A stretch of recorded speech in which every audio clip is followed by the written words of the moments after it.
good evening, whatever time of day it is today. We are on day 2 of the Wealth Energy Masterclass, and I'm very excited.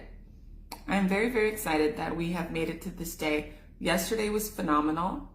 It was so good. It was so great. There was so much information that was given. There was homework that was assigned.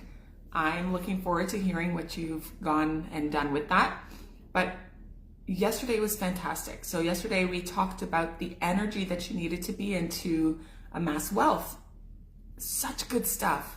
Such good stuff. So I'm hoping that you've taken that information, you've taken that energy, and you started to raise yours. You've looked at the homework and you started to answer some questions with regards to your level of energy. Are you where you need to be to get the wealth that you want? And if you're not, that's totally fine. That's absolutely totally fine. But now you know that there are steps that you can take to get to the place that you want to get to. And so that's what we did yesterday, and it was great. And it was great. And there was a lot of feedback, a lot of messages that I got with regards to, hey, I didn't know this, or I love the water analogy, from ice to flow to vapor, and how that represents our state of wealth, where we're stuck, where we're in flow, and then where we're infinite.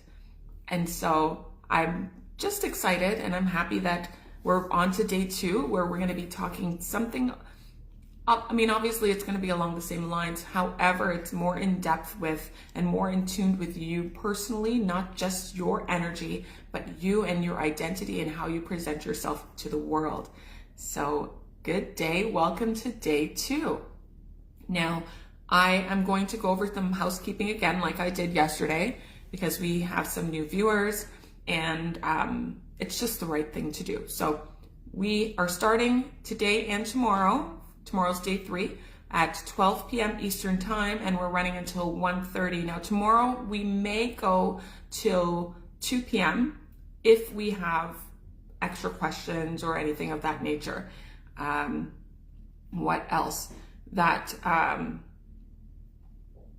There is going to be definitely a Q&A section, and I did let you guys know yesterday to write your questions down. Okay, write your questions down because we can't get to them in the immediate. However, if you are unable to make the Q&A session tomorrow and get the last part, which is vision, tomorrow, you can go ahead and send me a message. Go ahead and send me a message and ask me the questions that you need to ask. If you want to find out about our programs offering tomorrow, or even before then, you can send me a message and we can talk about that. Also, if you wanted to set up a chat, so we do little chats where you get to find out what your goal is and how to transform yourself, and if the programs that we have are best for you or not, or which ones are best for you. So you can send me a message with regards to that. I'm happy to oblige, and we'll go from there. Wherever you are watching in the world, please let me know. I'm in Toronto, Ontario, Canada, or Toronto adjacent, and I just love to see how far our reach is.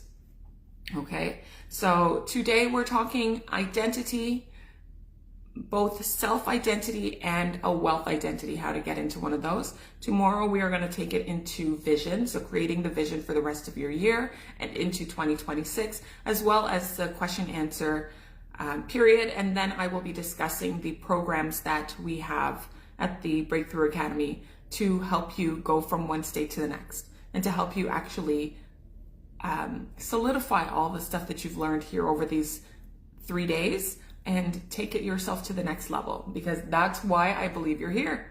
I believe you're here for that reason. I will not be talking really about my programs today, just because I do want to keep present. I want to be completely immersed, and I want you to be completely immersed in the information that we have right now. So we're going to be doing it in that way, just to be respectful to you. So just staying focused on the task. There will be homework assigned at the end of today. So yesterday's homework was posted in the group. If you had a chance to look at it, great. If you did not have a chance to get to it, or maybe you did download it and you decided not to get to it just yet, I want you to ask yourself, why not? And while I understand that we can be busy, we've got things going on in our life, there's no judgment here. but also that you came here for a reason, to learn and to do and to change. And so if you have not had the opportunity to get to the homework from yesterday, I encourage you to do it today. But that just means you have a double load, a double load of work today, my friend. Okay, so today's homework is clearly about today's topics, which is your identity and wealth identity and what you need and who you need to be so that you can manifest the things that you want to manifest. Okay, it's really, really great stuff. There was a lot of time and dedication and thoughtful questions put into this. So I highly recommend you do it. It's just for your benefit, okay?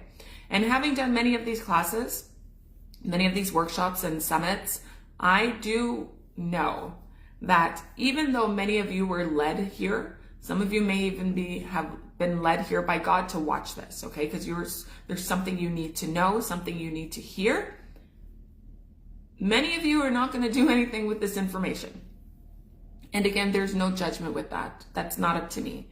But I know many of you are not going to do much with this information because either you'll tell yourself it's not the right time, you'll tell yourself you can put it on the back burner and get to it later, or you'll tell yourself some type of other story.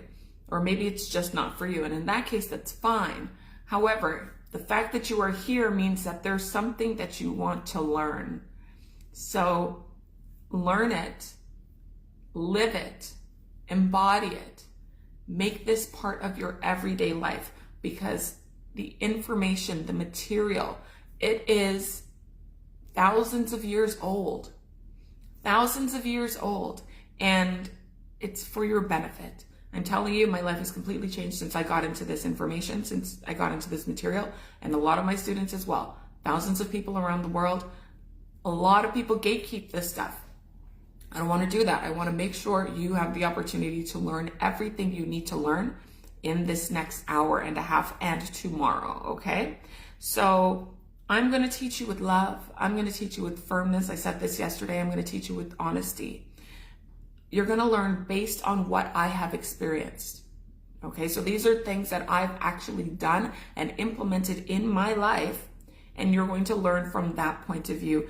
I will not teach you anything that I don't know, anything that I just read, anything that I saw in a video. That's not my style, and that's not authentic. So you can go to school for that. Or you can look up YouTube for that, okay? I'm going to teach you exactly what I know to be true, what I know to be effective, what I know works. Okay, so now let's talk, actually, let's just get into this. I love to start my summits with a little prayer. And so if you'll indulge me, we're going to do a little prayer here. Dear God, thank you for allowing me to teach your precious children. I ask you to speak through my vocal cords and think through my mind. Help me to convey the message that your sheep are perfectly made, nothing broken, nothing missing, all of you and none of me. In Jesus' name, amen. Now that that's that, oh, this is on. Let's take this off. Let's take that off. Okay. Let's start. So we are talking today about identity, your self-identity, and your wealth identity, okay? And I really love this topic because what I've learned is that most people don't know who they are. Most people don't have an inkling of who they are. And in order to get what you want, you have to know who you are so you can put out that energy in the world. Does that make sense?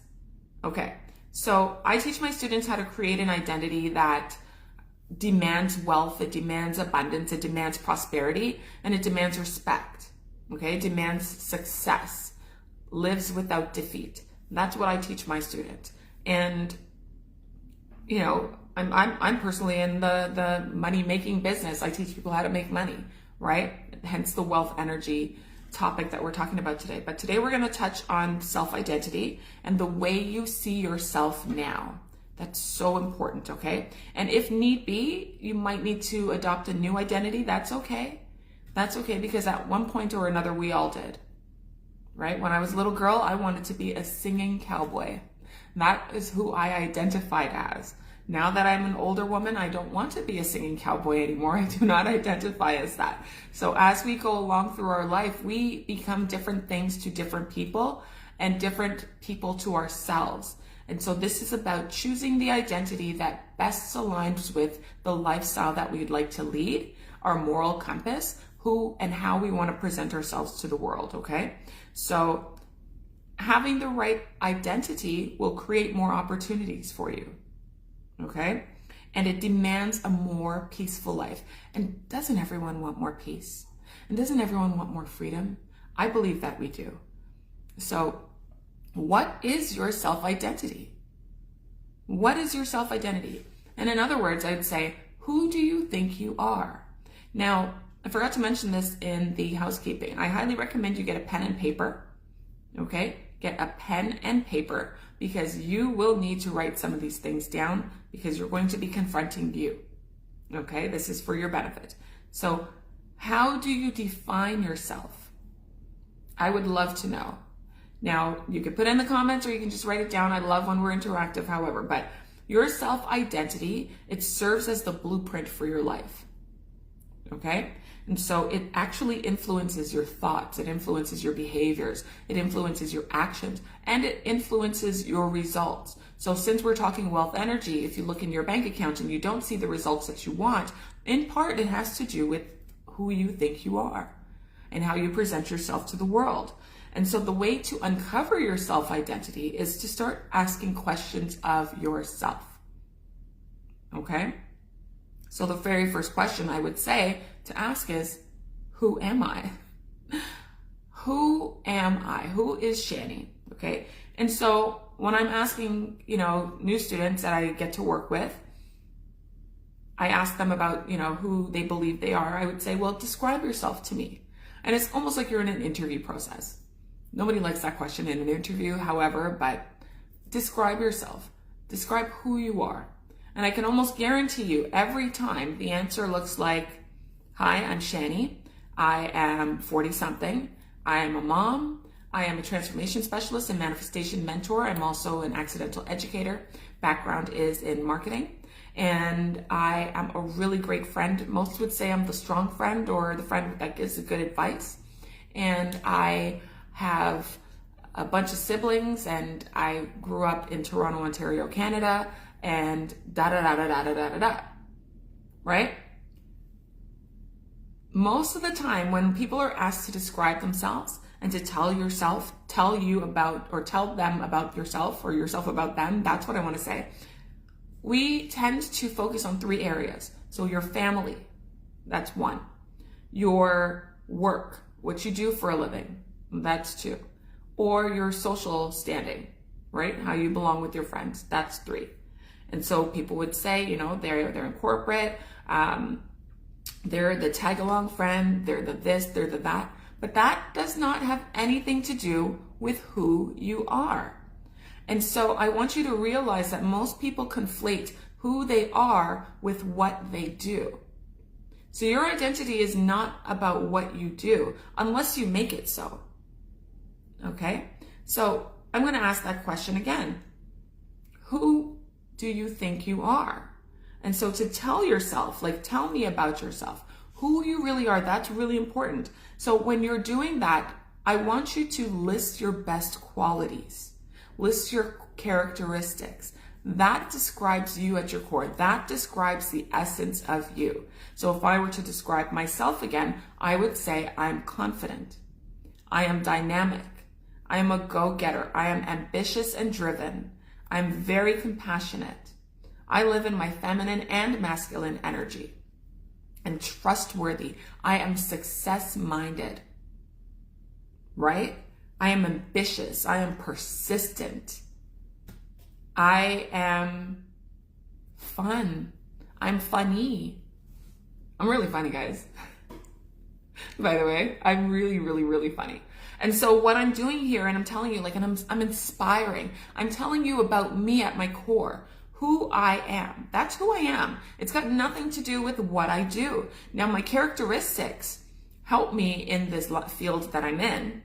absolutely does, because then I can be a more dynamic educator. I can be a more dynamic guide, mentor, and teacher to you if I'm ambitious, if I have like charisma, if I'm showing up with a smile, if I tend to inspire, right? If I inspire you into action, my characteristics will help me get you to that place. But that's who I am at my core. It's not my job that describes who I am. And so that's what I want you to do. I want you to list down your characteristics and your qualities, and go ahead and write down the best ones. Okay? Go ahead and write down the best ones. That's what you really want to focus on. Okay? So then after you write down your qualities that are the great ones, the top of top, the ones that, oh my goodness, just describe you in the best way, then you're going to have to really look at yourself, dig deep, and you might not even have to dig deep. You're going to then start to list the qualities that you may not want to keep. Okay? The qualities about yourself that you may not like. So for instance, these are the things where people might say you're negative. So you could be judgmental. There's a lot of judgmental people in this world, right? Aggressive. Perhaps you're antisocial. And that doesn't mean that you're an introvert, right? Like when I say antisocial, I mean you literally do not enjoy and do not desire, do not want to be around anybody but yourself. Okay? That is antisocial. Introvert, extrovert, pish posh, that's okay. Okay? Maybe you're lazy. That's a quality that a lot of us possess, right? A character a lot of us possess. There are times when I want to be lazy, and that's okay. You can have a lazy day, have a lazy moment, but if lazy is your personality, that's not good, because then you're just waiting around for people to take care of you like all the days of your life, because you can't be bothered to get up and do the thing that needs to be done. So lazy is not good. Perhaps you're selfish, right? Now, anybody who is successful in business will tell you that to have a little air of selfishness is not a bad thing. But when being selfish and completely just on yourself is your whole personality, that's when it becomes too much. Okay, sometimes you have to say no. I have to prioritize my time, prioritize my peace. That's fine. You know, and I wouldn't even dare to say that's selfishness. I think that's setting personal boundaries.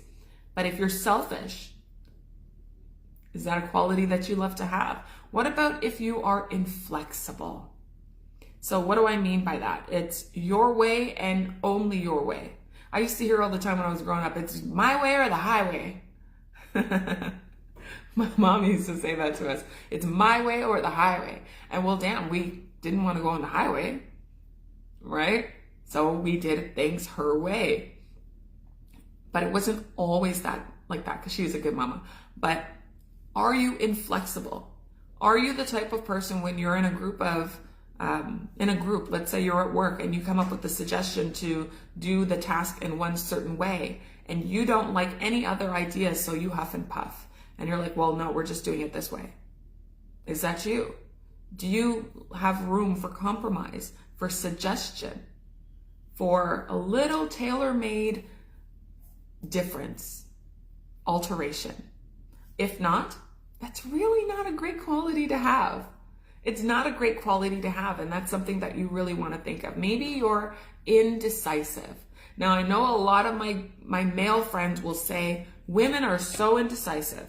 And you know, that's BS. That's BS. And they use it with regards to when you want to go out for dinner, what do you want to eat? And that's not someone's whole personality, right?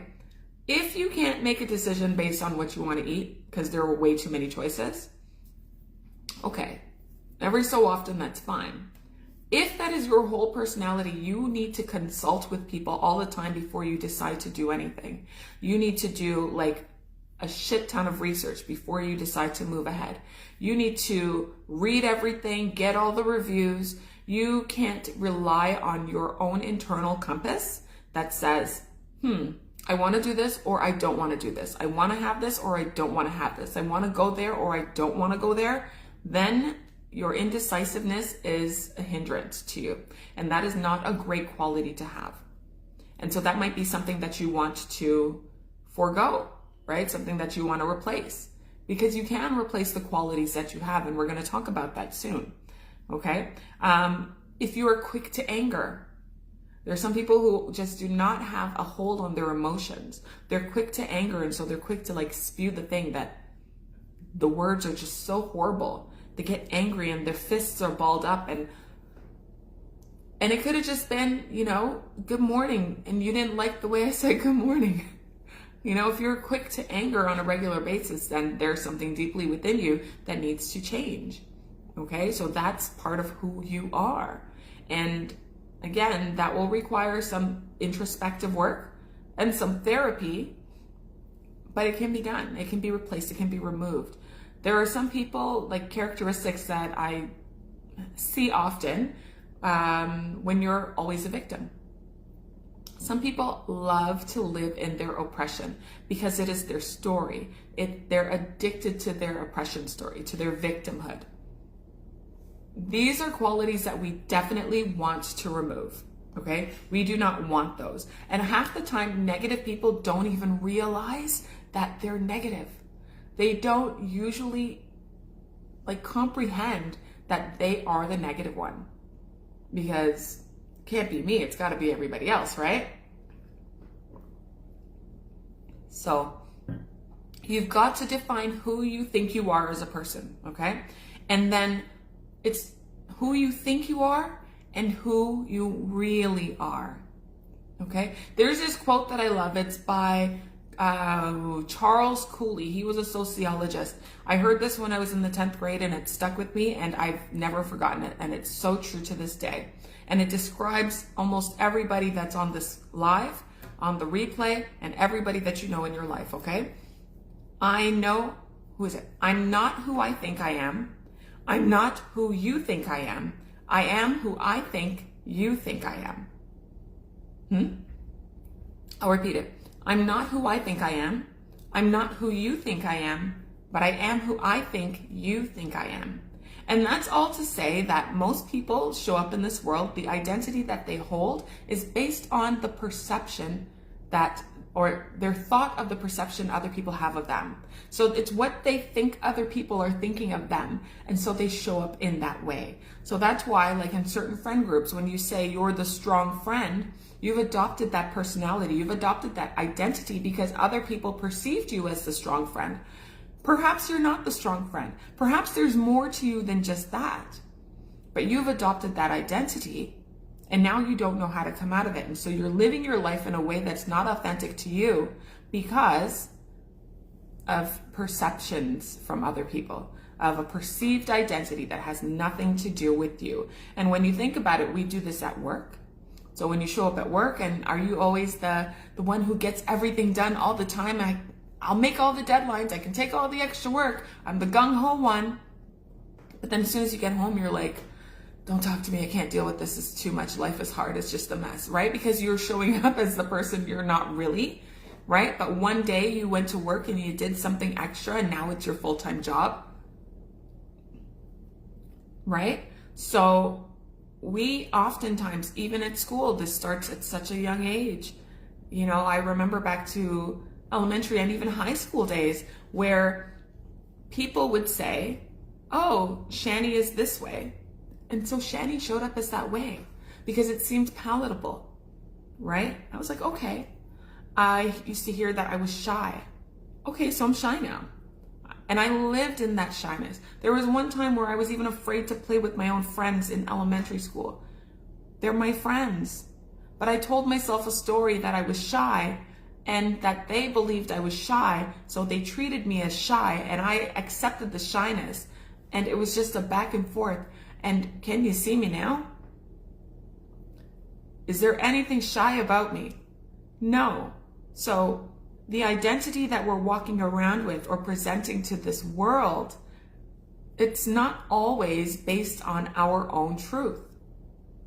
So how do you decide, well, let's say this.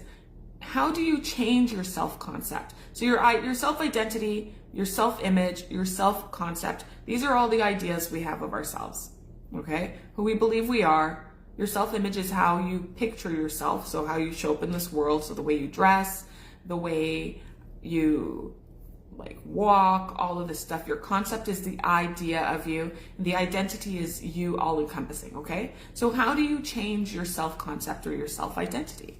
That's a great question. So first thing you've got to do is you have to decide who you want to be, okay? You have to decide who you want to be. And then you have to figure out how you want to be in this world. Okay? And how you want to feel about yourself. There are a lot of people who don't feel good about themselves.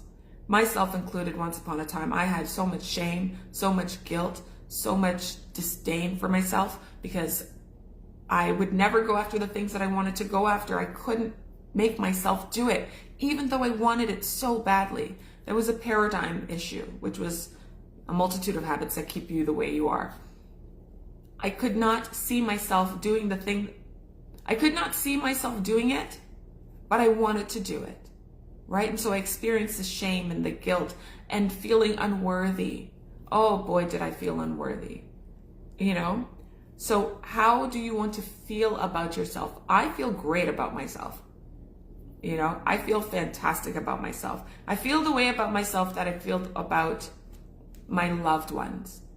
Like, I've chosen the loved ones in my life. I've chosen them. I'm excited when I see them. I want to hug them. I want to kiss them. I want to give them everything. My child, I want her to have the world. And sometimes she gets on my last nerve, but that's a mother-daughter thing. Don't worry about it. But I cannot get enough of her. I'm obsessed with her. And that's how I feel about myself. So how do you want to feel about yourself? And then again, how do you want to show up in this world? What do you want people to get from you?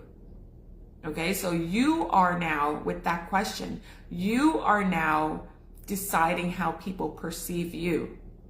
It's not what they decide and you act from that. No.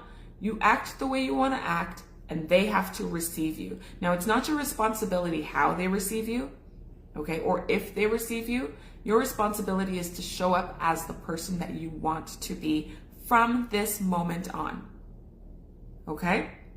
And then you have to ask yourself, what qualities, so the qualities that we talked about before, the good ones, the bad ones, what qualities do I want to keep? And what qualities do I want to get rid of?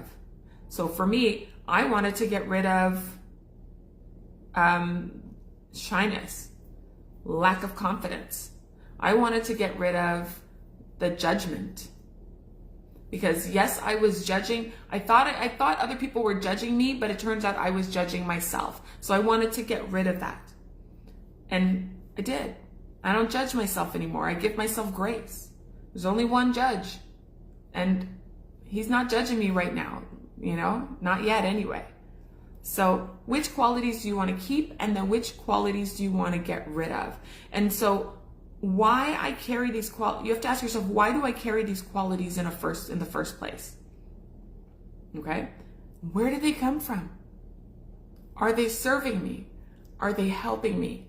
Are they hindering me? Are they helping me to grow? You've got to start asking yourself questions, you know? You've got to start asking yourself questions. I just realized that was on. And that's the only way that you're going to be able to make real change in yourself and real change in your life. Now, the next thing I want you to do with regards to changing your self-concept and changing your self-identity is to think of someone that you really admire. Someone that you really, really, really admire. And then think about it. What qualities do they have in them that you would love to possess for yourself? What qualities do they have in them that you would like to possess for yourself? And so it's not that you're trying to copy them. We're not doing that. We still want you to be your authentic self. But what is something in them that you see that you're like, wow, I would love to be like that? And it could just be like, they're really outgoing or they're really charismatic. They have such an air about them that the confidence just walks in the room before they do. They have great energy. What is it? right? Take your time and seek those people out, okay? Take your time and seek those people out.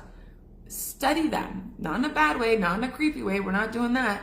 Study the qualities because it shows up. And I've got to tell you something. You have the opportunity with this to create the super version of you.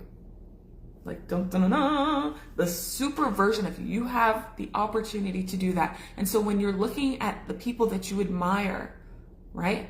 And you see those qualities in them that you love, that you're attracted to, I want you to know this one thing. Those qualities that you're attracted to, you are attracted to because you possess them. It's a magnet. You know how they say like recognize like, game recognize game? It's the same thing. You actually have those particular qualities in you, so you're attracted to them. You just probably have them dormant right now. So that's a great way when you see something in someone that you love to give yourself permission to wake those qualities up and wake those characteristics up in you again. Got it? So we're creating the super you. Who would you love to be? That person's going to be the person you are going forward. You can decide to be anyone you want. It doesn't matter who's in your life. It doesn't matter what your past is. It doesn't matter what's going on right now. It doesn't matter what you do for a living. None of that matters. If you decide that you want to be somebody different as of this moment, like that, it is your prerogative. It is your right. You can do it and you should do it. Now you want to make sure that you're creating something, creating the identity of a person who will live the lifestyle that you want to live. And the person who will enjoy the things you want to enjoy.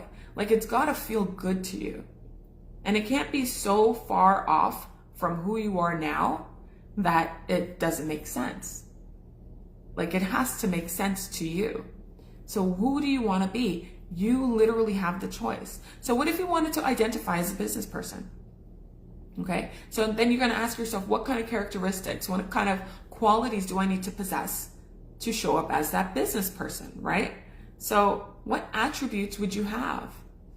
So now let's think about the business people that you know. They're probably really flexible, right? They're really flexible.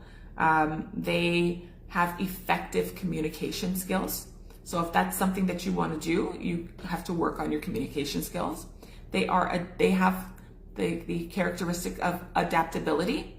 They know that business ebbs and flows, seasons change, things happen, tariffs here. What are you going to do? Now all of a sudden the $800 tax cap is not covered anymore and you have to raise the prices and tell your customers and all of these things. Can you adapt? Do you have the mental fortitude to adapt? So probably they have vision, right? So a person who's business-minded, an entrepreneur, they have vision. They can see what is not right in front of them just now. They can see into the future where they want their business to go, how they want to impact the world, how they want to impact their customers, their environment, whatever it is. So vision is going to be really huge. I'm assuming that they would have lots of persistence. Wouldn't you? Lots of persistence. And I say that because there's going to be times where nobody shows up. There's going to be times where people have the worst things to say about you, your brand, your offerings, your service, whatever it is. There are going to be times where you get those negative comments, especially now that we're in the social media age and a lot of people do their advertising and their marketing online. There are going to be trolls, right? Saying things that have absolutely nothing to do with what you've got going on. And so you have to be persistent. You have to be persistent to keep going through no matter what, to keep going through until. That's it, until. And then there's no finish line. Once you reach that threshold, once you reach that goal, you start your next until, and you keep going until. Does that make sense? So a person who's business-minded, I would say, would be resourceful. They have resourcefulness. They know how to source this, that, and everything from wherever they need to get it from. It's not a matter of sitting around waiting for people to give things to you, waiting for you to find them. You're going to ask your connections, hey, who do you know who has XYZ? Hey, who do you know who can put me in a room of this, that, and the other? Where can I find these items to create this product? They're resourceful. So if you want to identify as that, great. Leadership skills, come on. Come on, you want to be a business owner and have zero leadership skills? It's not going to work, right? Because not only do you have to lead a team potentially, but you've got to lead yourself, which is the hardest part in my opinion, especially if you're coming from the world of being an employee, because the jump from employee to entrepreneur mentally is wild. It is wild because not only do you have to shift how you think about getting things done, you don't just clock in, clock out. I've done enough for the day. No, you've got to look at all aspects of your business, all the things that are required, your marketing, your research and development, your pricing, your payroll, your legal, all of it, sourcing materials, all of it. Okay, so you've got to have good leadership skills. You have to know how to lead people to want to work, right? You have to be able to lead them to want to work, to do what they probably don't feel like doing. And you've got to do that with yourself. So when you have great leadership skills and people see you doing the work as well and not just delegating, it inspires your team into action. It inspires others into action. Okay? And then they probably have really great creativity, because you have to be creative to be a business owner. Because how can you stand out? How can you find ways to stand out? How can you find ways to be different? How can you find ways to bring people into you? Okay? So that's if you wanted to identify as a business owner. You can identify as whatever you want. You just have to choose who you want to be in this world, who you want to be as of this day forth, August 27th. Who are you going to be today? Do you love what you do? Right? And remember, that's really not about your personality, but if you want to take your personality and make it a business, you can. Then you have to love yourself and love what you do. Now, what a lot of my students want to incorporate into their life is a wealth identity, into their self-identity. So we talked about how to improve your self-identity. So now, how do we adopt a wealth identity, right? How do you do that? And it's kind of the same thing. What attributes does a person with a wealth identity possess? So what do you think they have? And do you have those attributes yourself? These are things that you're going to have to start thinking about.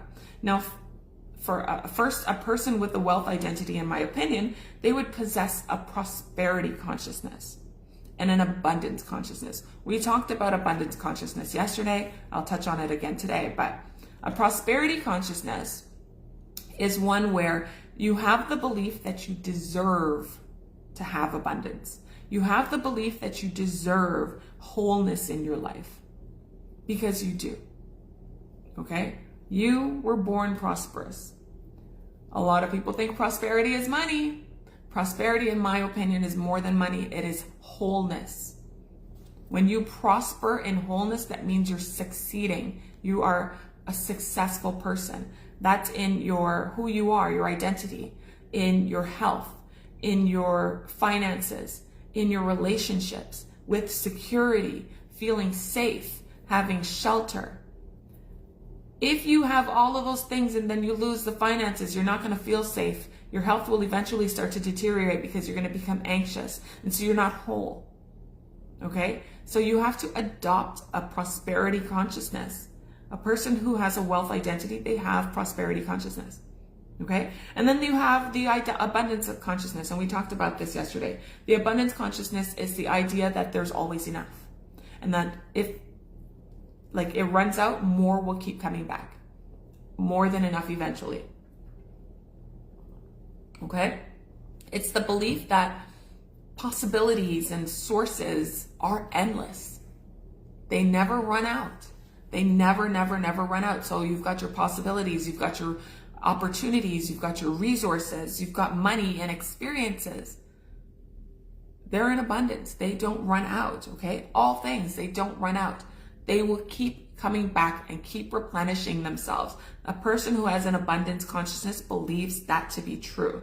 And an abundance consciousness rejects the notion of lack and limitation. You don't accept it.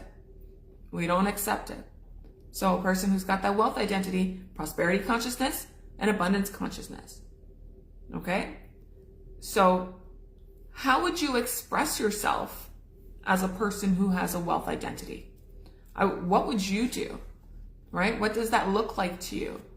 And are you doing that right now? Maybe you have a wealth identity and you just didn't realize it. And that's fine. But expression is how you show yourself, how you show up in this world. That's what I want to say. It's the truth of who you actually are. So when, who is it? Madonna had Express Yourself, and I think Salt and Pepper had Express Yourself. It's gotta be you and only you. But anyways, so express yourself. How are you going to show up in this world? Who are you presenting yourself to be? So a wealth identity doesn't try to manifest and then go back and constantly check on their manifestations. They don't go back and check on their progress. It's not part of their expression, because then they're showing up as a person who does not trust. Okay? A person who they're showing up and expressing doubt and expressing lack and expressing scarcity. So it's like when you have a plant, you're planting a plant in some soil. You put the seed in, you water it, you pat it down, you put it in front of some light, you go about your business. You're not going to go back every hour on the hour to check the progress of the plant, to see if roots have sprouted, to see if the little green has come up. You're not going to do that. And so a person who has a wealth identity, they're not going to do that either. Okay? Will a wealth conscious person constantly check their bank account before they make a purchase to see if they have enough money in their account? Probably not. Probably not. Okay? And would they procrastinate before investing in themselves? So let's say there's something that they want to invest in. They want to invest in a program or a course or a vacation or whatever it is, but it's for their benefit.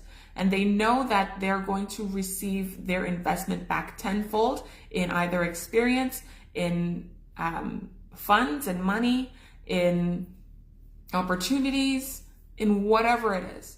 Do you think they're going to hem and haw and say, I don't know if I should make this investment. The risk is too high. No. Because I'll tell you this, a person who has a wealth identity, the first thing they're going to do is invest in themselves. They're going to invest in their mind. They're going to invest in their mind. And the reason why they're going to invest in their mind is because they know that their mind is their greatest asset. Their mind is their greatest asset. And if they don't have good control over their mind, then their results are going to be up and down. They're going to have some really great results. But then alternately, they're going to have some results that leave room for improvement, that are less than desired. Okay? So a wealth identity or a wealth conscious person will always invest in themselves, because they want to take themselves from where they are now to over there. They don't want to stay in the same place for the rest of their lives. They want to elevate. And so then they have this wealth identity and they match it with their wealth energy. And we talked about wealth energy yesterday and how it's your broadcast signal to the world. And so now they identify as a person who is wealthy, whatever wealthy is like to them. And they have the energy of that person. They're up here, they're vibrating at this length, at this height, this frequency. They're getting what they want. And they do not care the amount of time that it takes to get there, because they believe that their success is guaranteed. Okay? Something to think about. So, do they hesitate to invest in themselves? No, they don't. They don't have any qualms about it. They don't hem and haw. And if they wanted to invest in something that was $100,000 and they didn't have it all, they're going to put it on their credit. They're going to use debt to their advantage, to their benefit. Because a lot of people think debt is bad. Most people who are wealthy use debt to their benefit. They leverage their debt because then they get tax breaks. They're thinking things that most of us are not thinking. You know what I'm saying? So they see investment in themselves as a way to get into prosperity. Okay? And it's a way to call prosperity and abundance into their future and into their present. They don't look at all the, what if it could go wrong? Because they have trust in themselves. They know that they are capable. That's part of the wealth identity. They are capable. They are worthy. They are deserving. They can. And then they will. Make sense? Okay, so a person who has a wealth identity, they expect that things will always work out for them. Always work out for them. It's a little bit of delusion. It's a great place to be. It's the audacity of a mediocre person going after a job that has nothing to do with the qualities that they possess. And then they get it because they believe that they can do it. They know they can learn the job. Right? They know that they can learn it. There's nothing that they do not believe in defeat. Let's say that. They do not accept defeat. And if things don't go their way in the immediate, they'll try another way to get it. Too many of us, let me not lump myself in that. Too many people, they'll just say, okay, well, it didn't work. On to the next. That dream is dead. Dead and gone. I guess it wasn't meant to be. No. If you can't get to your desired destination in one way, find another way. If you can't walk through the door, go through the window, climb out the balcony, go on the roof, whatever you have to do to get there. Okay, whatever you have to do to get there. They believe that resources are plentiful. There's always enough. Always enough. Do you know how much money there is in this world? It kills me that people are living in poverty because there's enough money in this world for everybody. Right? And it kills me that people are hungry because there's enough food in this world for everybody. And there is enough of everything for everybody. We live in and on a resourceful planet, a resource-filled planet. A person who has a wealth identity, they know that they can get whatever they need to survive. Whatever they need to survive at the basic, at the minimum. Resources are plentiful. And if they don't have what they need, they will find someone who can connect them to that thing. You know, some people are put in your life just to be a connector. That's their job. That's their role. And it's beautiful because there's some people who are so well connected. You're like, how do you know this person, that person? You know so many people. What do you do? Right? What do you do? And nobody knows what they do. They're like Tommy from Martin. You know, they say Tommy ain't got no job, even though Tommy had a job. Rest in peace. But what do you do? They can connect you to this person. They can get you these concert tickets. They can get you cheap flights. They can get you the private plane. They can get you the caterer that you need. They can get you the venue that you need. They can get you the volunteers. They can get you whatever it is. Some people are put in your life to be connectors. And so resources are plentiful, and wealth identity people, wealth conscious people have those connectors in their life. So they would believe that those resources are plentiful, okay? And they believe that someone is always wanting to help them succeed. They believe that someone always wants to help them succeed. So I know, like, once upon a time, it was a thing, go and get a mentor.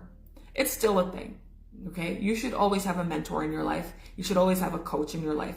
Life is about like learning and progressing for the rest of your life.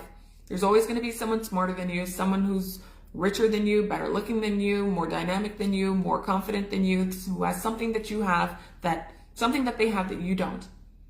Conversely, you are that person to somebody else. You can mentor someone, and you need to be mentored by someone. To have a mentor in your life is to have somebody who's going to make your steps easier, right? Help you progress faster, help you get to the place you need to go in a more streamlined way.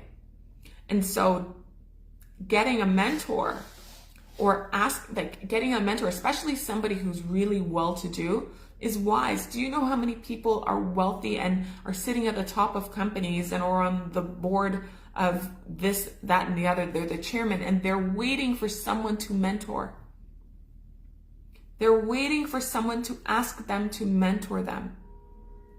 I have met so many people who are like, if someone would just ask. But people are afraid to ask because you think that you're going to hear no because they're too busy, they're too important, they're too this, they're too that. And that is us judging them based on what we think. But we don't have a crystal ball in our head, right? We don't. We don't know what people are thinking. And the worst that someone could say is no. And if they say no, has your life changed any? No, you still don't have the thing that you want. But there are people who want to help you. There are people who want to help you. Now, help comes in many forms. Help comes in, let me give you my time. Let me volunteer. Help comes in, sure, I can give you this at a discount. Or help comes in, this is the product that you need. Go get it. Direct you to the thing. A person with a wealth identity or wealth consciousness, they always believe that somebody wants to help them progress. So start thinking about the people in your life who are doing better than you, okay? Who are kind-hearted people, who have great personalities, who every time you see them, they are welcoming to you, right? You might be a little shy around them because that just happened, but we're getting rid of shyness today. And go ask them to mentor you. What is it that they do that you want to learn how to do better? Go ask. Go ask. Ask, hey, can I buy you a coffee? Can we chat once a quarter? Or send some emails once a month or whatever it is. Just go ask. Most people want to help you succeed. And the people who don't want to help you succeed are not doing as well as they put out in the world. And when they tell you no, it's got nothing to do with you. Don't take that as rejection. Just take that as redirection. Okay? They're not the person who's meant to help you. They believe that they will get the help too. So they believe that people want to help them. They believe that they will get the help. So they expect the best. I talked about this yesterday where a quote that I got from a book that I'm reading, The Power of Positive Thinking by Vincent Norman Peale. He says, I expect the best, and with God's help, I will attain the best. That's what it is. That's what it's all about. Expecting the best, right? So expecting that people will help you. And the people who are wealth conscious and wealth, who have a great deep sense of identity and wealth, they are not going to gatekeep their information. They're not going to gatekeep their wealth secrets. They're sharing it, but they will share it if you ask. Don't think that people are going to come on and do like what we're doing right now, a free masterclass. Some people will. Most people won't. But if you ask them, how does this work? Can you lead me to the answer? They will lead you to the answer. And if they don't have it themselves, because sometimes people just kind of fall into situations, if they don't have it themselves, they will find you a person who does have the answer. More people in this world want to help you than not. There's a lot more good in this world than there isn't. Okay? So if they did not help you because they didn't want to help you, then they don't have a wealth identity. They're stuck in lack and limitation, those people themselves. They're stuck in a sense of scarcity. So remember we talk about, crabs in a bucket, that idea, the ideal that people have, that mentality. I don't want to help you do well because then you're going to climb on top of me and leave, right? So I'm going to pull you back down to where I am, and now we're all going to struggle together. That's lack and limitation and scarcity. There's zero wealth identity there. And as much as a person who has, they can show up online and they can say all the things and they can present themselves in the way, if they refuse to help you, they have lack and limitation and scarcity mindset going on in there. Or they're just assholes. A little bit of both, okay? A little bit of both. So with regards to your wealth identity now, you've got to now examine your current beliefs. Okay, so what do I believe about myself? I recommend you write these questions down. At least 3 questions down, please. 4 questions. Write these down. What do I believe about myself? Okay, so do I believe I'm kind? Do I believe I'm nice? I don't care about nice, by the way. I think it's more important to be kind than nice. Do I believe I am worthy? You are, by the way. Do I believe I am qualified? Do I believe I am capable? Do I believe I'm a good person? Do I believe that I'm a bad person? What do I believe about myself? Write that down. The second question is, what do I believe about money? These are questions I ask with my students in my programs that we do, in my one-on-one program, in the new group study program that we're launching this week. All of these questions are in there. I'm giving you a sneak peek because I can afford to do that. Okay. What do I believe about money? This is a very big one. Okay. Because we have all of these ideas, things that we heard growing up. Money doesn't grow on trees, or money is abundant. Money is plentiful. Do we believe that money always returns to me? Do we believe that it's hard to make money? What do you believe about money? And then what do you believe about rich people? Ooh, what do you believe about rich people?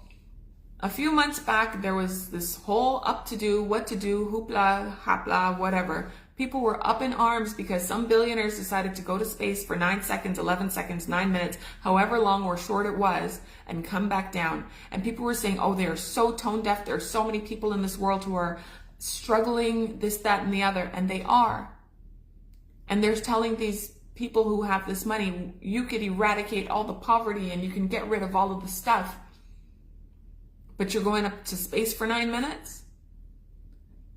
And to me, I understand where they're coming from, but that's a scarcity mindset. How dare you get into somebody else's wallet? Right? How dare you get into somebody else's wallet when you yourself are not helping the same people that you want to help? And it could be, well, okay, they've got billions of dollars and I have hundreds of dollars. Okay, we'll take $1 or go volunteer your time. So sometimes people, if you're thinking about other people's wallets and spending their money for them, you've got a disconnect between how you feel people are who have money, right? You might think that rich people are unkind, rich people are mean, rich people are the devil. I used to hear that all the time until I met rich people. And then beyond rich, I met wealthy people. And I was like, oh my gosh, I thought you were going to be really unapproachable. And you're the kindest person I've ever met, and super generous and so compassionate and willing to give your time and your resources. Right? So what do you feel about rich people? And with regards to the whole billionaire thing, I will always tell you this. Make that money yourself so that you can help the people you want to help in that way. Because not everybody has the heart that you do. Okay? Not everyone has the heart or the desire that you do. They had the desire to see outer space. So they did. It's actually kind of amazing. Don't tell people how to spend their money, because you don't want people to tell you how to spend your money. Okay? How do you feel about, or what's your belief about how to make money? Okay? How you have to make money. Do you believe that it's hard to make money? Do you believe that you have to put in extra hours to make money? Do you believe that making money is easy? You know, what do you believe about money, about making money? Do you believe you need 14 jobs? Do you believe that only a certain type of person makes a certain amount of money? So these are questions that you've got to ask yourself, okay? And then the next question is, what do I believe my purpose is? What do I believe my purpose is in this world, this time that we have on earth? And I will tell you this, a lot of people, they're a little confused about their purpose. And the reason they're a little confused about their purpose is because they don't know who they are.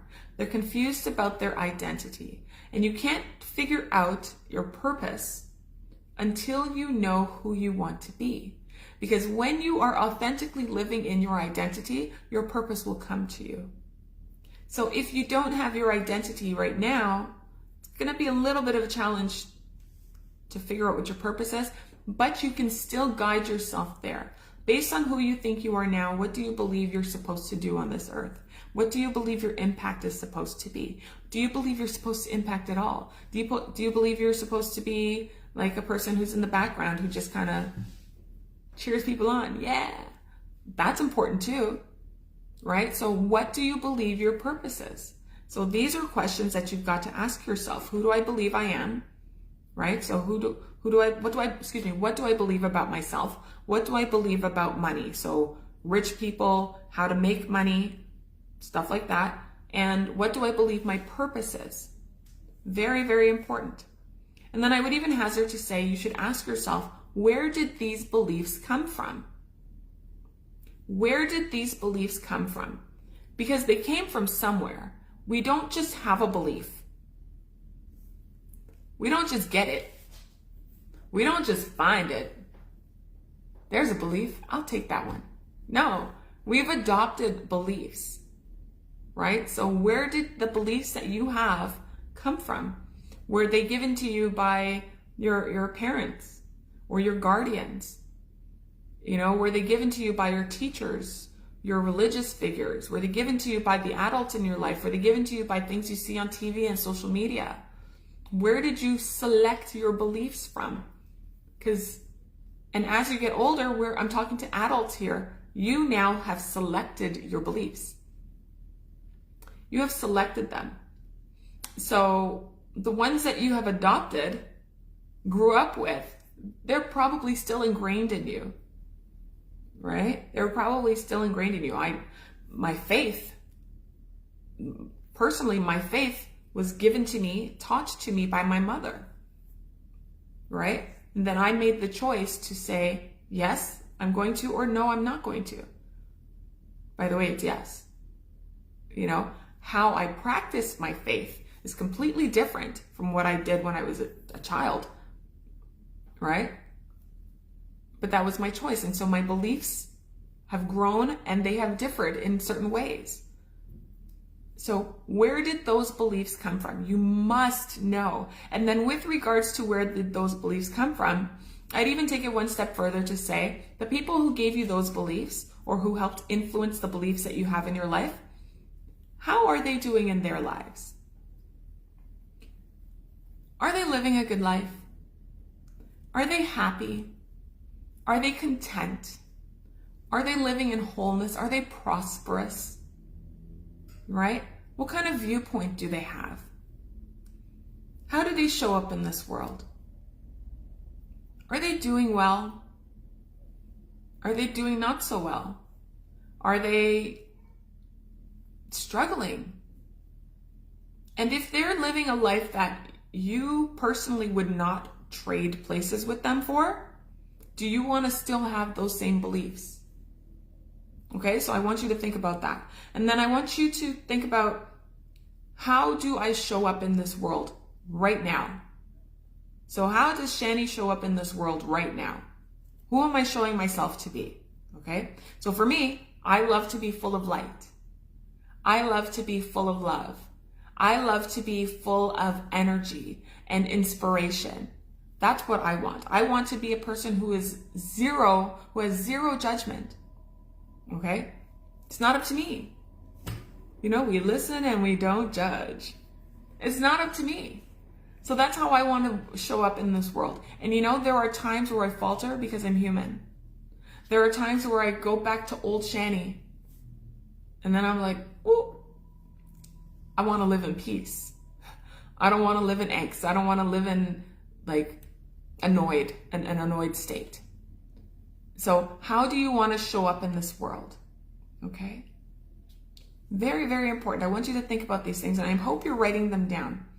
Okay? One day at a time, you've got to do this. Just one day at a time. And like if you focus on those little things of how you want to show up, just one day at a time. You don't have to be all things all the time, all at once. It's not going to work. It's going to be overwhelming for you. So just a new quality every day, one day at a time. Okay? Those are going to bring incremental changes to your life.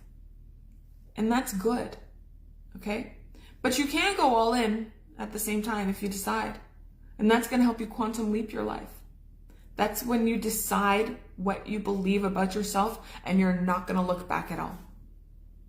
Not going to look back at all. Okay? And then ask yourself, so again, this is all about questioning yourself.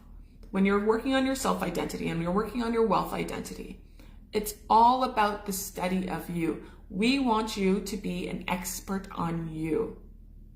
Because you know what you don't like, but do you know what you love? Most people don't know what they like. They know what they don't like. They know what they don't want. We're not doing that anymore. Okay? So then you can ask yourself, what is the best thing for me to believe about myself today? What is the best thing for me to believe about me today? It's a good question. And ask yourself that when you wake up in the morning. What's the best thing for me to believe about me today? And then taking it one step further, based on that belief, right? What would my natural behavior be? So now that I'm believing this thing about myself today, based on that belief, what would my natural behavior be? I hope you're writing this down because this is good stuff. This is good stuff, okay? What would my natural words be? How would I speak if I believed myself to be this way? I believe that I have a strong wealth identity. I am the #1 transformation specialist in this world. I have clients from all corners of the earth. Well, the earth doesn't have corners, but all parts of the earth. How would I speak?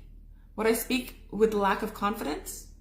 Would I speak and talk about my programs in a way that it's like, well, you know, it's kind of good, but I think it might be for you?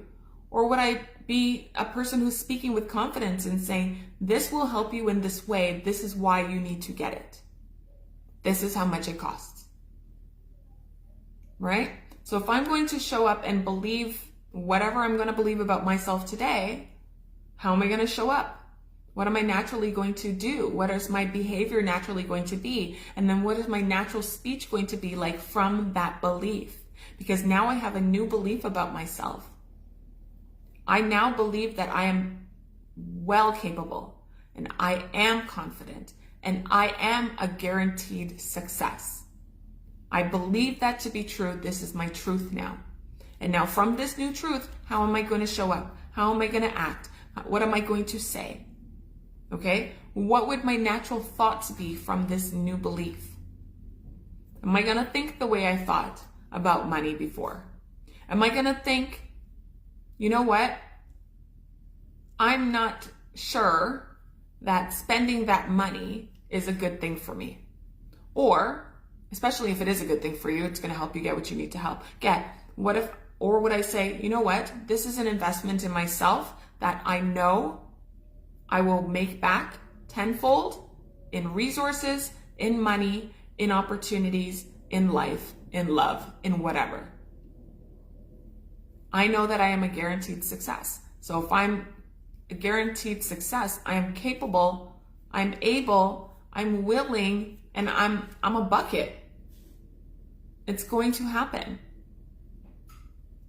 So if that is my new truth, I have to show up in my new truth. If that is your new truth, you have to show up in your new truth. You have to remove doubt.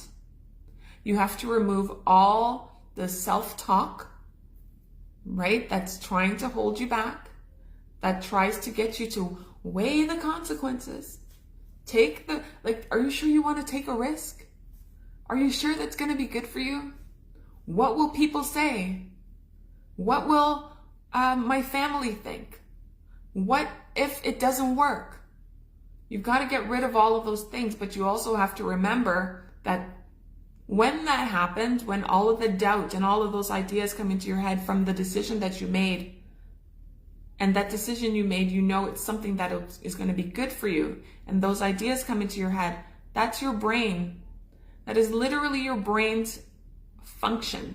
It is its task to protect you.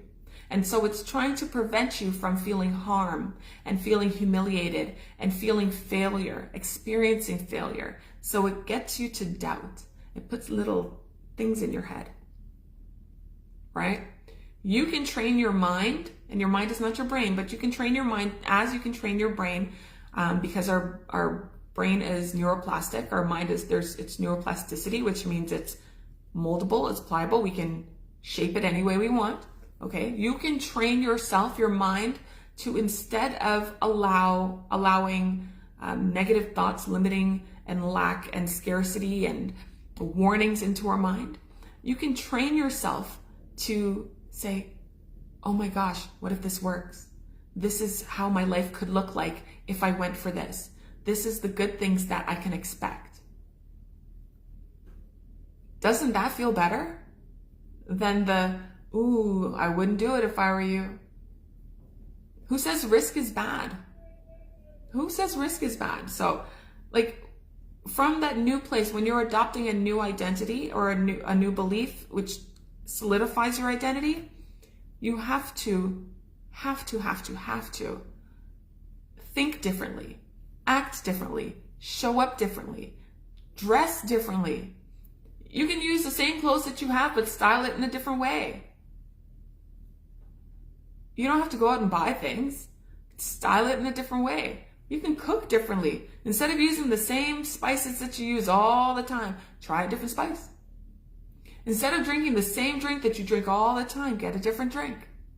Because now you're creating something new in yourself that has to do with your new identity and your new wealth identity. You must do that, okay? So now let's talk about self-expression versus suppression, okay? Self-expression versus suppression. We talked about expression being the way you show up in this world, right? And this is with regards to your identity. So I want you to think about a time where you've gone on vacation. Okay, so maybe you've gone to an all-inclusive resort or something of that nature. And even before you get to the resort, you go and you decide what you're going to wear on this trip. So you're packing all the best of the best that you've got. Maybe you don't have the swimsuit that you need or an outfit that you want to wear or the cover up or whatever it is. So you go and buy one that's really, really nice and it's got good colors and it's going to look great on your skin. It's going to look great with your outfit. And you're going to go off the resort and you're going to go into the local area and you're going to go to the clubs and you're going to do all the things and all the excursions. You're going to do all of that. Okay? And so you're packing for that. And now you're on the plane and you reach your destination. And now you've gone to this resort and you're wearing your outfits and you're walking around and you are just like so confident and so dynamic and you are like a burst of like attraction. People want to be by you. You're having fun. You're striking up conversations with people left, right, and center. You're at the swim up bar and like, hey, how's it going? And then you form little groups of pals from people from all over the place because that's what people do, right? When you go on vacation. I have to let you in on a secret. That, my friend, is your true identity. Vacation you is the real you. Vacation you is the real you. Isn't that wild? Do you see how natural it feels? I want you to like think about it. It feels so natural. It feels so natural when you're on vacation to just be free and talk and eat whatever you want and drink whatever you want and talk to whoever you want and swim this way and that way. And your inhibition levels have gone down and you're not worried about judgment. You don't care what these people think because you're not going to see them again. Because you're not going to see them again. So you are being your real, authentic, true self on vacation. Damn it, vacation you is the real you. And yet when you are at home, you don't show off any of those qualities. You do not show off any of those qualities, the best parts of you. You keep it locked in your suitcase. Do you see? That is self-suppression. You're not expressing yourself in a true, authentic way. You are suppressing yourself. And then when you go to work, you don't show your real personality. And then when you're with your friends, you're not showing your true personality. You're showing some of your personality. I want you to show all of you, the good, the bad, the ugly. Because we all have good, bad, and ugly. And those who are supposed to be in our lives, they will accept the good, the bad, the ugly. When we fly off the handle, when we're at our best, when we're crying, when we're showing love. You have to show your real self. Your vacation you is the real you. So what I want you to do now is, we have a few days left of summer, right? A few days left of summer. The summertime is where people feel the most free to like be themselves. Pretend, not even pretend. Pretend you're on vacation and let vacation you out for one day, just one day. The things you would do on vacation, do them here. Do them with the people that you love. If their reaction to you is like, whoa, what's going on here? You're so fun today. You're so this today. You're so that today. Then that's an indication that you're not really showing up as the person that you really are, but you should. Like, rip off the Band-Aid, take off the mask. You know, like in Scooby-Doo when the character would go like this and it's him, it's her. That's what you gotta do. You've gotta express your real self. Vacation you is the real you. That's why I'm wearing colors today. I wear all the colors on vacation, but I also love wearing black. I'm getting into colors more and more. I'm not very good at patterns. I don't know if I love patterns. I love them, but I don't know. But I love bright colors. I don't have enough bright colors in my wardrobe, but every so often I find one. I had on a green blazer the other day. I posted a reel about it. I found this today. I was like, I'm feeling real cheery. I'm feeling vacation me. Let's go. Let's go. So, and it happens to me too. You fall back into your routine and you forget. But vacation you is the real you, and you gotta let that person out, please. Please, okay? Now I want to tell you a story about this guy. It's a real story, and I'm pretty certain that you will all be able to relate to this. He was telling me about a time where he was he was driving. Don't know where he was going. He was driving, and his song came on the radio. Like, I don't know if this was the song of his life, but this was the song of his life. And so he turned it up, and he's dancing and he's vibing and he's singing at the top of his lungs, and he's like, you know, doing all the thing and holding the steering wheel, and like, he's performing, okay? He is performing, and he's zooming down the street and the windows down, and the wind was coming in, and it just felt good. He was in his element. He felt so great. I'm telling you, and when he sings like cats, right? It doesn't sound great, but it doesn't matter, because he was feeling in his element. He was in his element, and he was just like loving himself and loving the moment and all of that. And so then when he was, you know, there was a red light there, and he was coming up to the red light, and he's jamming and he's singing. Then he gets to the red light and whatnot, and he's jamming and he's singing and he's vibing, and this car comes up right next to him. And then he turns his head and he looks at the guy, and the guy in the other car looks at him, and then he stops. He stopped. He stopped because a person in the car over there was looking at him. So he suppressed himself. He suppressed himself because of what he felt, whatever judgment he felt he was going to receive from that person, that car over there. We do this all the time. We do this all the time. Instead of showing up and being who we want to be, we suppress ourselves based on what we think other people are going to think of us. because we're afraid of judgment.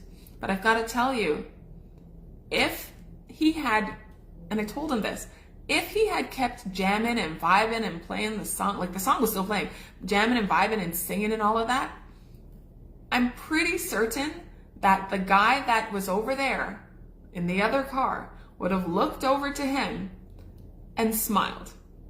Because it's contagious to see someone having a good time. You want to have a good time too. It's like when you see someone who's laughing uncontrollably, you can't help but to start laughing too. Right? You start with a little chuckle and then it turns into like a belly laugh and then it turns into tears because it's so funny. And then all of a sudden they're laughing and they're like, ah, and they make the sound and it's even funnier. And now everybody's laughing and it's just spreading. It's contagious. I'm pretty certain that had he kept going and just having the best time, that homeboy over there would have done the same thing. He would have just started smiling. And you know what? That would have given him permission to like turn up the radio and start vibing, because now he's in an elevated state. He's feeling better. He's feeling happier. His mood is lighter. But yet the default reaction is to suppress. And the default action should not be to suppress. It should be to express. Express who you really are. Who you really are. And so I was driving the other day and I perform in my car. I perform like I write the songs myself. I was driving the other day and I was in the same mode. I was vibing, I was jamming, I was having a good time, and I got to the red light and I looked over and I was like, whatever song it was. And that person completely laughed at me and I was like, yeah, you know, and they were laughing and having a good time and I just kept going when the light turned green, you know? Express yourself because it's for you. This is the only life we have. We cannot be concerned with how other people think about us. We cannot be concerned with how other people feel about us. We cannot be concerned with what other people are going to say about us. It's us. It's us by ourselves. And even if we have partners and children and families and great friends and a fulfilling life, it's still us. And we got to show up in a way that feels good to us. So you've got to express yourself. We're not suppressing anything anymore. Okay?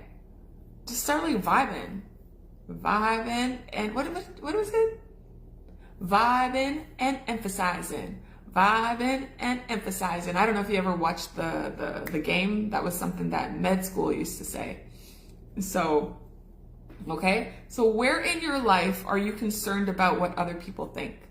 What parts of your life were you concerned about what other people might think about you? Could it be in what you do for a living?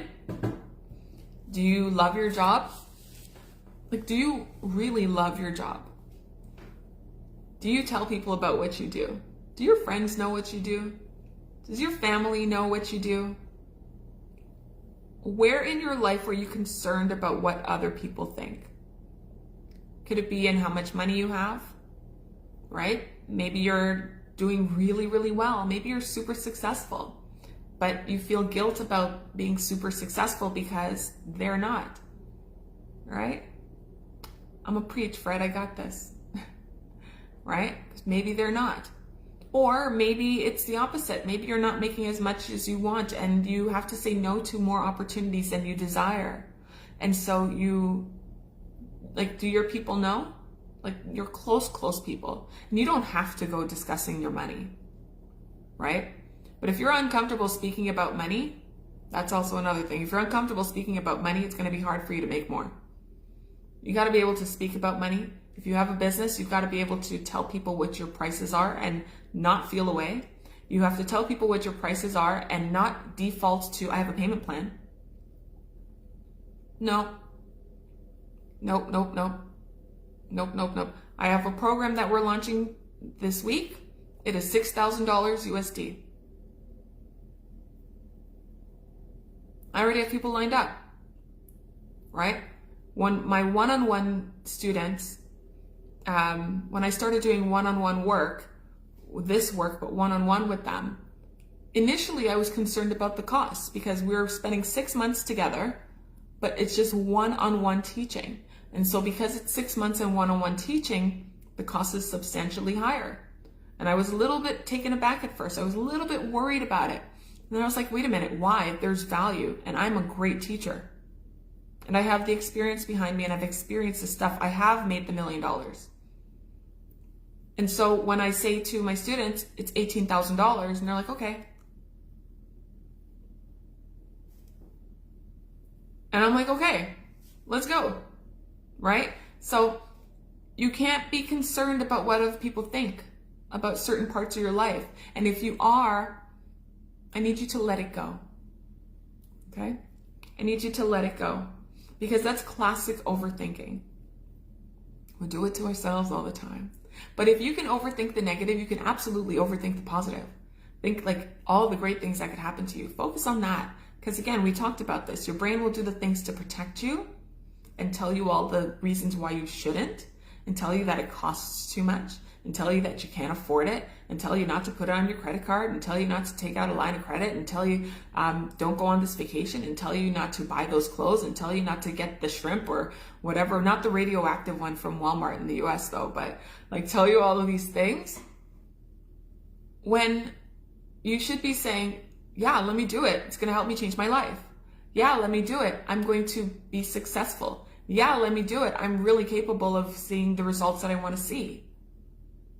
Okay, so you've got to let go. Let it go. That classic overthinking, you know? And I heard something the other day, and I thought it was really, really, really poignant. Okay, it was poignant. It was a great point. Okay, it's really appropriate. So it's overthinking is a weapon of the enemy because it replaces prayer with panic. And it replaces faith with fear. And it trades peace for pressure. Oh my gosh. I'm going to repeat that, okay? Overthinking is a weapon of the enemy because it replaces prayer with panic. It replaces faith with fear. And it trades peace for pressure. How many of you are experiencing panic, pressure, and fear because you're overthinking? Because you've gone so far ahead into the future and now you're worrying about a thing that hasn't even happened yet. You are now you know, they say anticipation is often greater than the reality of the thing. The anticipation, the nerves that you're balling up in your body. For what? For what? You gotta let it go. Start focusing on the best, on the things that can happen, the possibilities in the best way. Focus on that. Which brings me to faith and manifestation. Oh, I am about to be overtime. Faith and manifestation. So I teach my students that they are one idea away from changing the reality. We all are. One idea away from creating a new reality. But if you believe you're shy, and if you believe you are flawed, and if you are believing that you're unworthy, the world is going to believe that too. And so all of your results are going to show that you are shy and unworthy and flawed. You're going to be given lots of opportunities to show that to be true. So who do you want to be, okay? Now with regarding faith and manifestation, especially of wealth, because we're talking wealth energy, I also teach my students that you're one idea from a different reality with regards to creating the wealth of your life, okay? So you have to have faith that it's done, no matter what. It's done. From the moment the idea comes into your head, if you're manifesting for your 10K months, 20K months, 30K months, whatever it is, it's done. It's done. Don't worry about the how. And I know we keep saying, well, how do I not worry about the how? I want to know how it's going to work. Well, you might not know how it's going to work. It could work in this way, this way, this way. It could show up as a job. It could show up as an opportunity. I just got asked to do a radio show yesterday from doing this same presentation. I didn't know how my reach is going to go. Like, you know what I'm saying? You don't know how. So, and you manifest what you are, and you manifest from what you believe. You don't manifest what you want. Okay? So that's why you have to have a clearly defined self-identity. You have to know specifically who you are at your core. It's so important, okay? And then have faith in God and in you. Have faith in God and in you as co-creators, because you guys are co-creators. Remember, your imagination is your fourth dimension. We live in the third dimension. Things we can touch, things we can see. Your imagination is your fourth dimension, where all things are created. All ideas are created. All opportunities are created. Everything is created there. And if you guys are creating together, you need to have faith that your creation will come to pass. Now, if you sabotage yourself with all the doubt and all the fear, your creation is not going to come to pass. Okay? And then remember, I can do all things through Christ who strengthens me. What is that? Philippians 4:13? Philippians 4:13. It's faith. It's faith. You've got to have faith, okay? I want you to be proactive and not reactive. Don't wait for things to come to you. They're not going to come to you. Or you'll be waiting a mighty long time. And then when you get to the end of your life, you're going to have a ton of regrets because you just wouldn't do the thing that you wanted to, because you were limited in faith and you didn't think highly enough of yourself. But you are one of God's highest forms of creation. Remember that, okay? I don't want you to wait until things become so uncomfortable for you, then that's when you start. I don't want you to get yourself in a position where you are destitute. You are desperate for money. You are desperate for change before you start to do something. The moment you feel things are not going the way they're supposed to, that's your idea, your signal. Okay, it's time to make a change. And you've got to start making that change, okay? And I don't care if you're one payment away from your lights turning off. I don't care if you're 2 days away or 2 paychecks away from I don't know, losing it all. I don't care. I don't care about all of that. What I care about is that you have enough faith to know that you will get through it. Stop focusing on the bad, okay? Your current situation is not your final destination. We know this to be true. And so your faith in your success has to be greater than your fear of failure. Again, your faith in your success has to be greater than your fear of failure. It has to be. Because you are made to succeed. Are obstacles going to happen? Absolutely. Are things going to go wrong? Absolutely. Are you going to decide to manifest something different and then shit hits the fan? Absolutely. But you still have to have faith in your success, and it has to be greater than your fear of failure. Because when you fear failing, you stop yourself from going for it. We don't want to do that. And so what are we going to do? Are we going to have faith or are we going to worry? Because you can't do both. Pick a ministry and stick with one. Okay? Your faith can literally make you a fortune. Okay? I'll say that again. Your faith can literally make you a fortune. And not just in money, in love, in peace, in joy, in opportunities, in wholeness, in health, in relationships. All of it. But you have to have faith in it, okay? And so, I want you to think about this before we end. You have faith when you order something from Amazon that it's going to show up. It's going to be the right order. You place the order on your phone, your computer, whatever it is. Put the money through and you're good. You know it's coming. You have faith in that. You have faith when you order food. You order a pizza, it's going to come to your specifications, right? Your exact specifications. You have faith that it's going to show up. It's coming to your place. It's not going next door. You have faith in knowing. You have faith when you walk in the door at night and you flip the switch, the lights are going to turn on. The electricity is there. It's not going anywhere. You have faith that when you turn on the tap, the water's going to come out. So if you can have faith in all those things, you need to have faith in yourself. Especially yourself. You should have faith in yourself first before you have faith in all of those things. Okay? Faith in your upcoming wealth. Faith in your upcoming wealth. Faith in knowing that you have to change your inside before your outside can reflect what you want. But faith in knowing that as soon as you do change your insides, you are going to see the results that you want. And the results will start to come as soon as you start to make those changes. It's not going to be at the end. Once you start to make those changes, you are going to start seeing change. It's incredible how it works. But you have to believe it to be true. You have to have faith in yourself. You have to have an identity in knowing. You have to know exactly who you want to be and show up in this world as that person. And don't let anybody shake you from your new identity. Okay? You cannot let anybody shake you from your new identity, because the moment you let someone deviate you from your path, it's like you got to start all over again. It's like with momentum. You've got the wheel. To start the wheel, it's hard, but once it goes, it's going and it's going and it's going, and it picks up speed and it's just zooming down the road. But once it falls over, if it's heavy, you got to pick it back up and try to like get it back and go slowly again. You know? So you have to have faith. You have to have like a solid identity.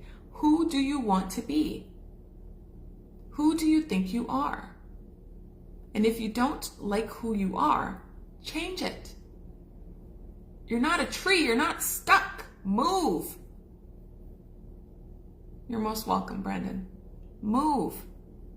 Okay? I used my faith to conquer my fears. I did. And I used my faith to conquer my fears, and when I did, I made a fortune. I made a fortune. And my life is so free. And it feels good. Do bad things happen? All the time. I'm a better person for it because I know how to deal with these bad things. I don't react to them. I respond now. I know how to respond to it instead of getting in my feelings, because I've adopted the identity of a person who can deal. And I've adopted the identity of a person who is wealthy, and then I became it. And I adopted the identity of a person who runs a successful online business, and I do. And so you can do all of that for yourself too, okay? Your faith can be used to, like, you can conquer your faith, or your faith can be used to conquer your fears, is what I want to say. Your faith can be used to conquer your fears, and you can make a fortune from that in all aspects of your life. All aspects of your life. Okay? So I believe we have come to the end of our hour and a half. The replay will show probably minutes after we are done here. But the homework for day 2 has been posted. It's been posted to the group. Do the homework.